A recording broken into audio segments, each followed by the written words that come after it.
Alright, so with version 4.6, we have gotten 2 new artifact sets, and the one we're going to be focusing on today is the Fragment of Harmonic Whimsy set, and it details the rise and fall of the kingdom of Remuria. Oh, and also we get a huge lore drop, that Remus was actually a native of Sumeru, who refused the rule of King Deshret and wandered into the lands that would eventually be called Remuria, and subsequently Fontaine. The fact that Remus is connected to Sumeru and Deshret is very interesting, for some song-related reasons I might discuss in another video, but for now, let's look at the lore of the Fragment of Harmonic Whimsy artifact set, and all the mysteries that Remuria has to offer. The Flower of Life is called the Harmonious Symphony Prelude, and as the name suggests, it details the prelude of the founding of Remuria. The artifact states that this was a time where the people of Fontaine still lived in, quote, blissful ignorance, after Gurabad rose and fell, and between the crimson sands and grey mountains, there was a god who lost his home. Now, this god is Remus, as we discover later on, and he was described as a singer of the Oasis, who lost his nation under the might of the King of Sands, or King Deshret. Instead of joining forces with Deshret, however, Remus chose a path of wandering. Now, by pure chance, Remus ended up around the area that we now call Fontaine. Specifically, he found himself in an oceanic abyss without light beneath the source of all waters, where he stumbled across an unknown city. Remus's intent was that he wanted to seal himself inside this abyss, but when he found this mysterious city, said to be more ancient than the land itself, he heard the voice of a golden bee twirling around a silver tree. It is revealed that this bee is Sibylla, a prophet whom we've known about for a couple of patches, but has thus been mentioned only a couple of times. Sibylla told Remus that the hand of fate led Remus to these ruins, and that his journey was no accident. Sibylla said that she was once a guardian of the silver tree, but lost her mind and form under the erosion of time. However, her eyes could still see the future, and she predicted that Remus will once again possess city-states and people, and that his nation will be prosperous and mighty, ruling the entirety of the high seas. Remus will bring his kingdom justice and civilization, but they will be destroyed under that same justice. Sibylla then told Remus that if he still wanted to embark on this journey despite knowing its end, she would lead him on the path. Remus then consented, but felt like it was his duty to change the ending that the bee predicted. Afterwards, the ruins collapsed and the silver tree transformed into a golden vessel. The Plume of Death is called the Ancient Sea's Nocturnal Musing, and it details the rise of Remuria. In this time period, Remus constructed a tower in Meripus, attracting lost people to construct a new civilization. The Horn of Abundance let the lands produce, while ships coming and going about linked the islands of Remuria as one. While this was a promising era of the civilization, it was noted that Remus's voice was filled with sorrow.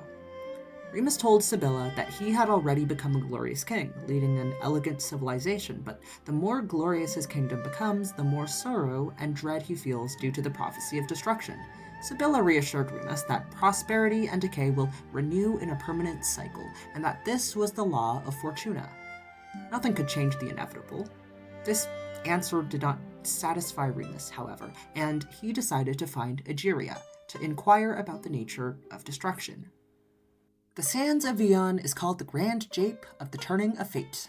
Wow, what a tongue twister. And it describes Remus's battle with the Bishop Scylla and his meeting with Egeria. Note that Scylla and Sibylla are 2 different entities. Scylla is a bishop, and Sibylla was the golden bee prophet that Remus previously encountered. Cool.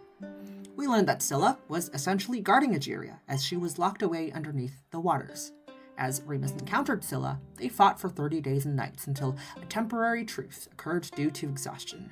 Remus told Scylla the reason why he came to speak with Egeria, and Scylla laughed at the proposition.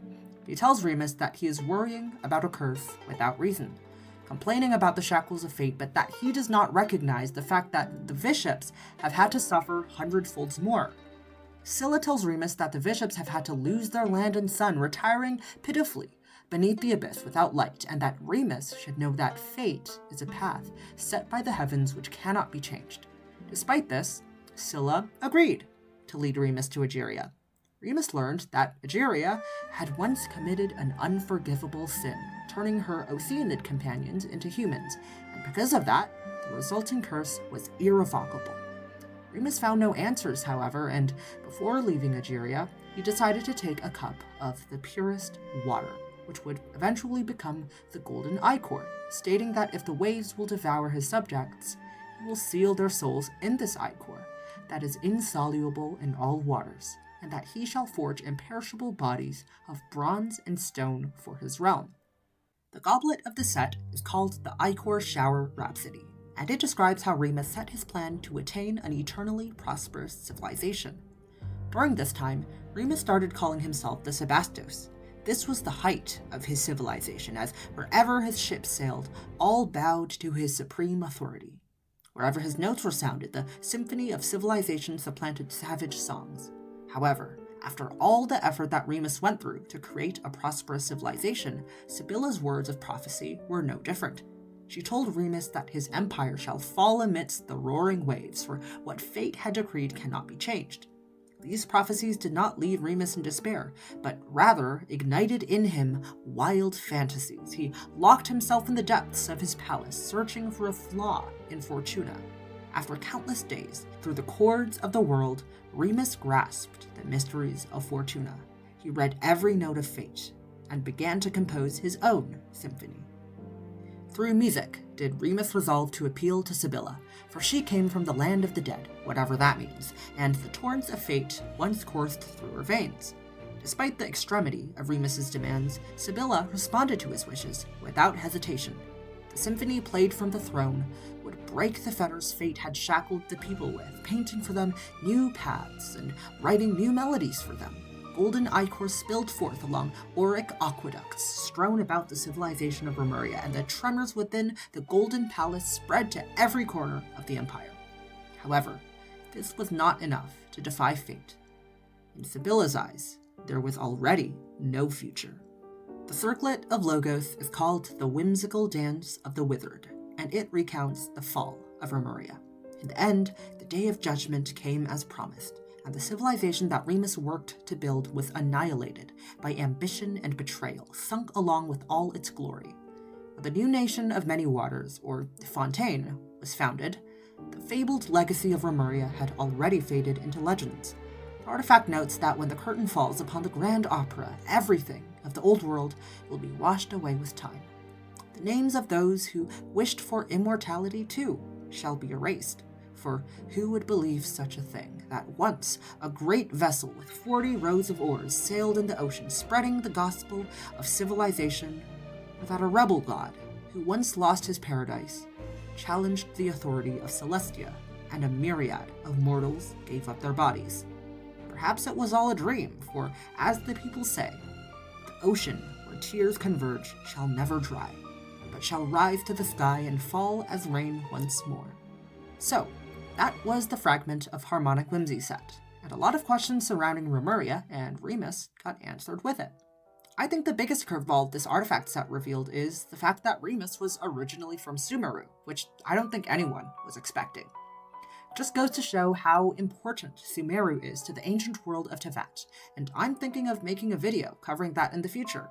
The reveal that Scylla was a bishop guarding Egeria during her imprisonment, and, more information on the prophet Sibylla, this artifact set revealed a lot to us. However, there are still some questions surrounding the whole Remuria plot that this artifact set did not answer. The first question surrounds Remuria's fall. We know some of the story, even before this artifact set was released. In fact, now we know most of the story because of the version 4.6 Remuria quest. But the artifact set does not get into the nitty-gritty of what happened later in Remuria's lifespan. Without spoiling the entire quest, I will say that it is very good, and I do recommend it. Anyway, back to the mysteries of the artifact set. The entire point of this video. Another question about Remuria that this artifact set does not resolve is that of Sibylla.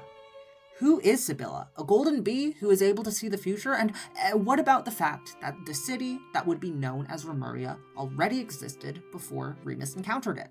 Who built Remuria? Why was it already plunged into the watery depths before Remus even came across it? These questions we have no answers to, for now. But with what is seemingly the final Fontaine expansion of the 4.x patch cycles, we can assume that Fontaine's story is relatively complete for now. Perhaps a future expansion of Mont Isus West will give us new lore, but it's not likely it will have anything to do with Remuria. Oh well, you win some, you lose some. I guess the takeaway here is that Remus is from Sumeru, and that bees are slowly dying.